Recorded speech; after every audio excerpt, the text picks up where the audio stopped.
Les habla Carlos Samuel Oliva Torres, miembro de la Dirección Nacional de la Unión Patriótica de Cuba. Junto a mí el destacado activista Ernesto Oliva Torres, quien acaba de regresar de la prisión Aguadores, ubicada en Santiago de Cuba, y se dirigió allí con el objetivo de de visitar a el activista que fue detenido junto a José Daniel Ferrer y otros el pasado 1 de octubre, hace ya más de 2 meses, 76 días exactamente, y que también ha sido víctima de una serie de violaciones, pero en el caso de él es a quien más tiempo han mantenido aislado. José Pupo no ha recibido ni una sola visita desde que fue detenido. En el caso de José Daniel ha recibido 2 visitas, una el día 4 de octubre y la otra el día 7 de noviembre. A José Daniel hace ya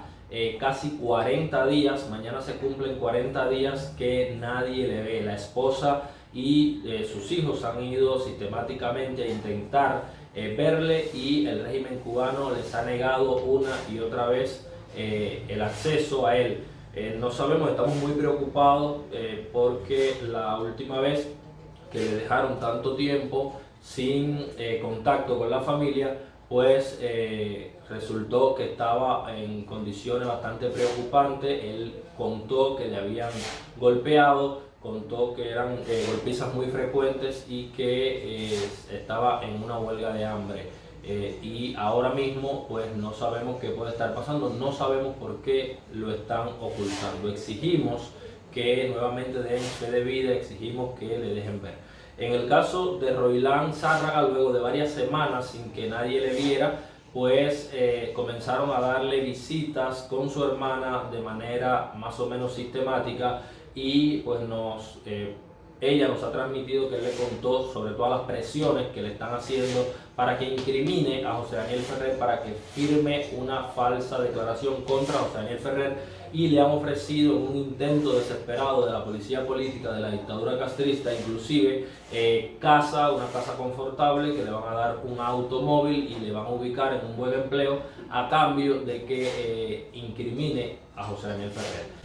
Fernando González Baillán fue visto el pasado día 6 por primera vez después de más de 2 meses incomunicado, desaparecido, porque no se sabía exactamente dónde estaba, y Ernesto Oliva fue quien lo visitó junto a un primo de Fernando que recientemente pudimos contactar, y le notaron muy nervioso, le notaron en una situación emocional bastante delicada y muy evasivo cuando se le preguntaban cosas concretas, detalles concretos del proceso que se está llevando en su contra, del trato que le han dado, de las entrevistas que le han hecho los agentes, de las presiones a las que le están exponiendo.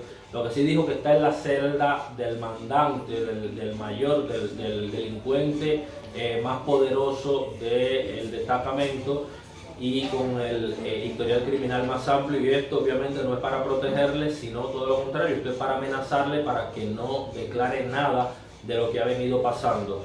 Y Ernesto Oliva pues fue quien presentó el habeas corpus en favor de Fernando y en favor de José Pupo, y también fue quien presentó la apelación a el fallo del tribunal de rechazo del habeas corpus. Hay que destacar de que a él fue quien le respondió también el tribunal, lo que le convierte en un interlocutor válido, en un representante válido de Fernando y de José Pupo. Es por eso que surgió la idea de que fuese él quien le fuese a visitar, ya que José Pupo no tiene familia que le conozcamos y necesita todo nuestro apoyo.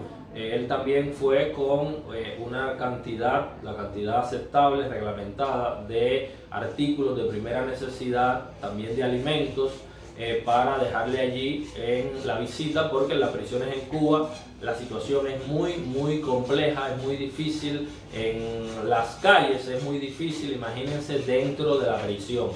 Y hay escasez de todo, de medicamentos, de aseo, de alimentos, de todo. Y por eso siempre los familiares o personas conocidas le llevan a los presos un apoyo en este tipo de cosas para que puedan hacer un poquito más llevadero su paso por estos antros de terror que son las prisiones en Cuba. Ernesto, fuiste hoy a ver a José Pupo y te pido que nos cuentes lo que sucedió, pero antes, para que las personas tengan una referencia de lo que ha venido sucediendo, te pido que nos cuentes a partir del martes 3 de diciembre, que fue cuando fuiste por primera vez, a ver si te dejaban verle en la unidad de instrucción penal, qué es lo que ha venido ocurriendo. El día 3 de diciembre me presenté en la unidad de instrucción penal provincial para ver y entregarle algunas cosas a los activistas José Pupo Chaveco y Fernando González Bayán.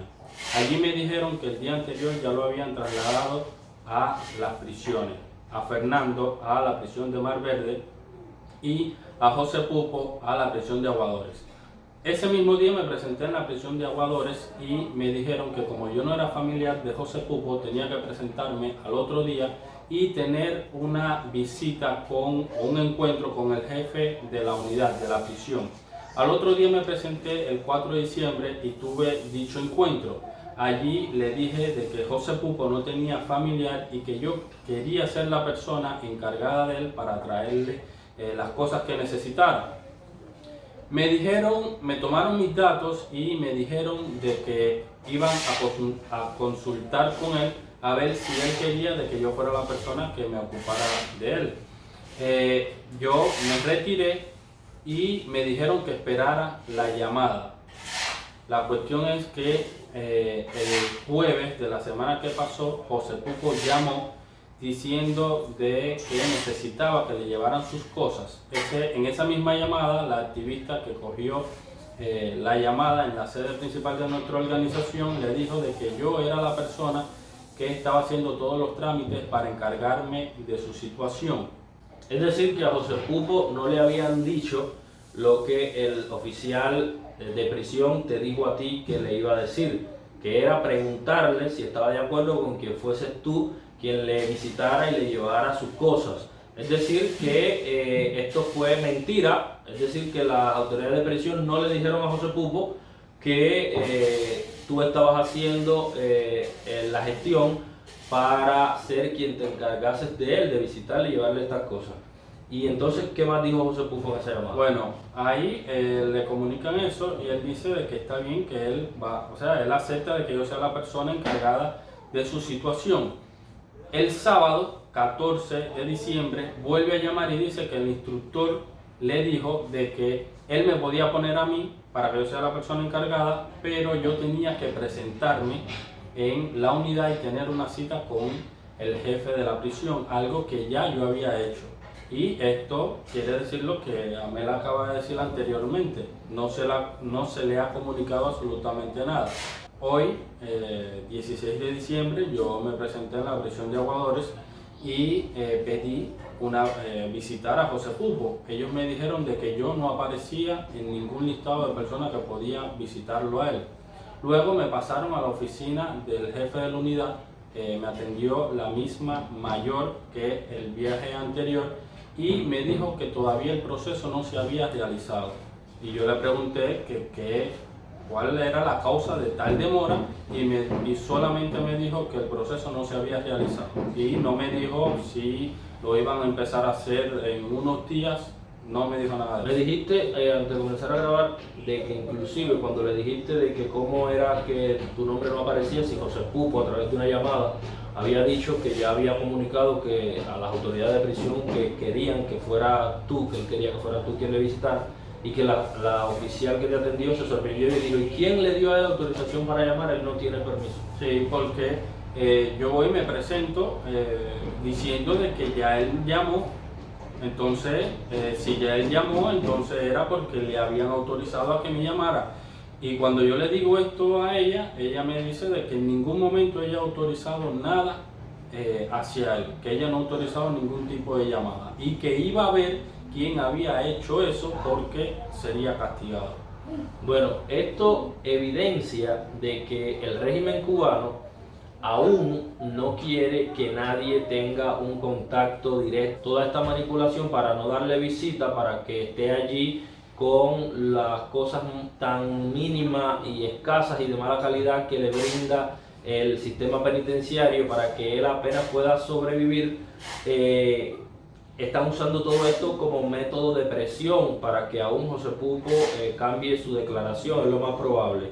¿Por qué? Porque aún que ya salieron del proceso de instrucción del caso, ya están en prisión, ya salieron de manos del instructor, pues ellos están apostando aún a tratar de quebrar a José Pupo Chaveco para que termine incriminando a José Daniel Ferrer García.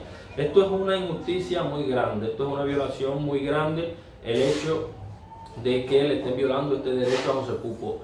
Van ya 76 días desde que fue detenido y aún el régimen le sigue hostigando para que cambie su declaración. José Pupo tiene derecho, primeramente, como está reglamentado, a una visita cuando es trasladado a prisión desde el centro de instrucción, a una visita primero, estando en el centro de instrucción, se le debía haber dado visita todos los viernes y se la negaron. Y luego, ahora en prisión, tenía derecho a una primera visita de 30 minutos y luego a la visita reglamentada de cada 15 días o mensual, en dependencia.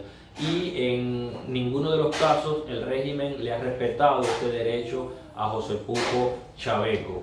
Esto es lo que hasta ahora se tiene de este caso, pues aún no hay fecha de juicio, el régimen no ha dicho nada de lo que va a pasar, de si le va a hacer el juicio en este año y es lo que queda del mes de diciembre o si lo van a hacer el año que viene. Nosotros reiteramos que rechazamos todo ese proceso judicial desde el inicio porque forma parte de una manipulación para llevar a prisión a José Daniel Ferrer García principalmente y también involucrando a los otros 3 activistas que pueden resultar también encarcelados, sobre todo si se niegan a hacer la voluntad de la policía política. Es lo que se tiene hasta ahora, ya veremos. Nosotros rechazamos todo ese proceso y continuamos exigiendo la libertad de José Daniel Ferrer y los otros 3 activistas porque son inocentes.